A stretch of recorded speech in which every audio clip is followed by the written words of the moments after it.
Всі ми тут, наші військові тут. हम सब यही हैं, हमारे सोल्जर्स और सिटीजन्स भी यही हैं। हम अपनी स्वतंत्रता और देश को बचाने के लिए यहीं रहेंगे। держави. Так буде й далі. यूक्रेन के राष्ट्रपति वोल्डीमिर जेलेंस्की ने रूस के सामने झुकने से इनकार कर दिया। कभी वो प्रेसिडेंट के साथ एक फाइटर की भी भूमिका में नजर आ रहे हैं, तो कभी सेना की वर्दी में नजर आते हैं और कभी वो रूस को चुनौती देते नजर आ रहे हैं। जेलेंस्की ने अमेरिका के उन्हें यूक्रेन से बाहर ले जाने के प्रस्ताव को ठुकराते हुए कहा कि हमें हथियार चाहिए, राइड नहीं, मैं भागूंगा नहीं, लड़ूंगा। ये जज्बा उनके भीतर ऐसे ही नहीं आया। दरअसल वो उस खानदान से ताल्लुक रखते हैं जिसके पूर्वज दुनिया की सबसे क्रूर नाजी फौज के खिलाफ मोर्चा लेने वाली रेड आर्मी का हिस्सा रहे हैं। जेलेंस्की के दादा सिमोन इवानोविच जेलेंस्की ने हिटलर की सेना के छक्के छुड़ा दिए थे।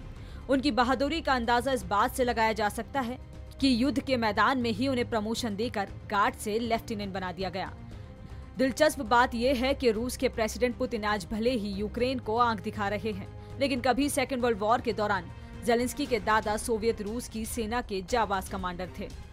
वोल्डीमिर जेलेंस्की के दादा के पिता और 3 भाइयों के परिवार को जर्मनी के तानाशाह हिटलर की क्रूर सेना ने जिंदा कब्र में दफना दिया था।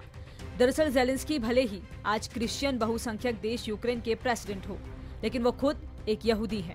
हिटलर यहूदियों से बेइंतहा नफरत करता था और सेकेंड वर्ल्ड वॉर के वक्त हिटलर ने करीब 60 लाख से ज्यादा यहूदियों को या तो कंसंट्रेशन कैंपों में जिंदा जला दिया या फिर उन्हें जिंदा कब्र में दफना दिया।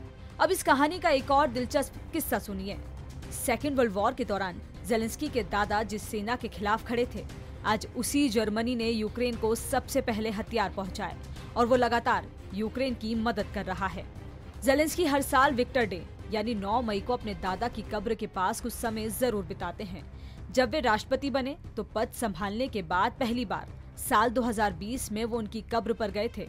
यूक्रेन के राष्ट्रपति जेलेंस्की अपने दादा से ही सीख लेते हुए अब युद्ध में रशिया को टक्कर देने के लिए पूरी तरह से मैदान में डटे हुए हैं। शेयर और डाउनलोड करें दैनिक भास्कर ऐप।